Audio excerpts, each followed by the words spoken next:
Horas, majua-jua, jua-jua, hahoy, jahobu. Perkenalkan, nama saya Eunike Hana Apriani Sinukaban. Saya guru bimbingan konseling dari SMK Negeri 1 Pangkatan, Kabupaten Labuan Batu, Provinsi Sumatera Utara. Pada saat ini, saya akan berbagi praktik baik dengan judul Penerapan Inovasi Layanan Bimbingan Konseling Berdiferensiasi pada SMK Negeri 1 Pangkatan. Mari semuanya kita lihat praktik baik saya.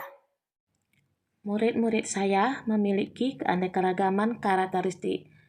Mereka memiliki minat, profil belajar, dan kesiapan belajar yang beraneka ragam. Mereka adalah generasi Z yang tidak lepas dari teknologi. Mereka tidak bisa lepas dari gawe ataupun handphone mereka dalam kehidupan sehari-hari. Sehari-hari, murid saya selalu menggunakan handphone dan Android di dalam aktivitas mereka sehari-hari, sehingga penguatan karakter menjadi bagian yang paling penting bagi murid-murid. Tantangan di zaman teknologi ini menyebabkan penurunan karakter, sehingga peran seorang guru sangat penting di dalam penguatan karakter bagi generasi Z yang memiliki karakteristik yang beraneka ragam. Sehingga pembelajaran diferensiasi sangat penting untuk memenuhi kebutuhan belajar murid dan inovasi pembelajaran paradigma baru haruslah mengintegrasikan teknologi. Tantangan yang dihadapi dalam pembelajaran diferensiasi. Tantangan pertama, kemampuan guru untuk menganalisa minat profil belajar dan kesiapan murid dengan memanfaatkan asesmen diagnostik. Tantangan kedua, bagaimana guru memilih mode pembelajaran yang menarik, interaktif, dan berpihak pada murid. Tantangan ketiga, sarana dan prasarana yang kurang, serta jaringan internet yang kurang bagus. Langkah pertama, untuk mengatasi tantangan dalam menganalisa karakteristik peserta didik, guru harus mengetahui cara memilih dan memberikan asesmen diagnostik kognitif dan non-kognitif dengan tepat. Di awal tahun ajaran baru, saya memberikan asesmen diagnostik gaya belajar untuk mengetahui profil belajar murid. Dengan memberikan asesmen, saya mengetahui gaya belajar murid, apakah visual, audio, kinestetik, ataupun multi.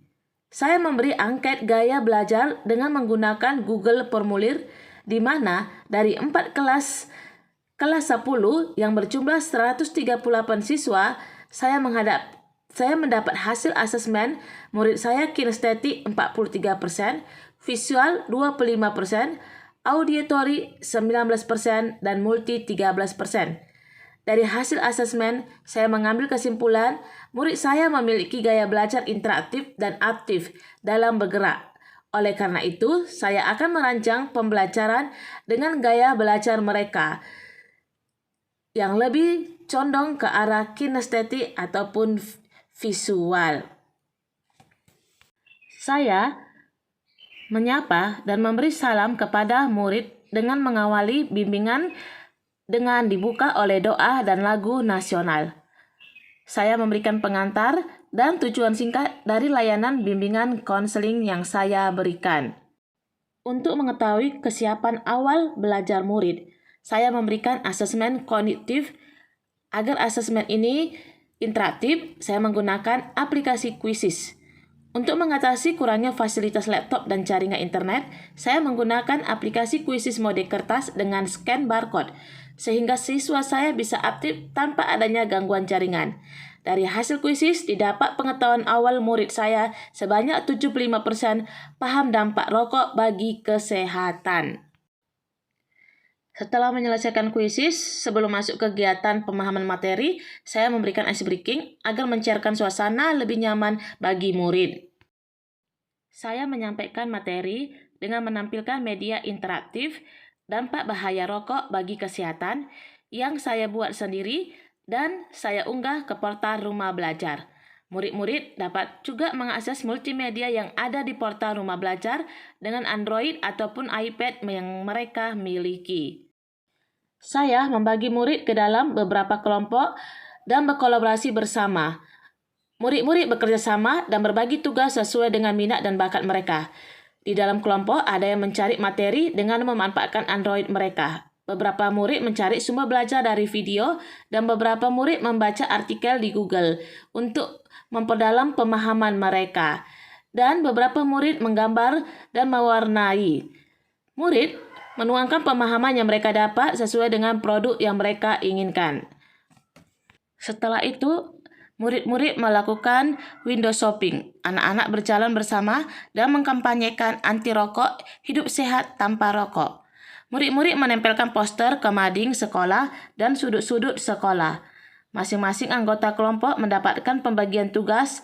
1 atau 2 anggota kelompok menjaga toko atau stand, dan anggota kelompok lain mengelilingi stand kelompok lain dan mendengarkan presentasi ataupun bertanya kepada kelompok yang dikunjungi. Selanjutnya, murid-murid melakukan refleksi bimbingan yang didapat dengan mengisi refleksi di link Jamboard yang saya berikan. Hasil refleksi murid-murid merasa bahagia dan nyaman selama mendapat layanan bimbingan konseling dan pengalaman baru di dalam penggunaan kuisis dan portal Rumah Belajar. Murid-murid merasa bahagia dengan kreativitas dan kepemimpinan yang muncul dari bimbingan klasikal BK berdiferensiasi yang dilakukan bersama-sama. Demikianlah praktik baik saya dalam paradigma pembelajaran baru menuju sumut bermartabat. Merdeka belajar.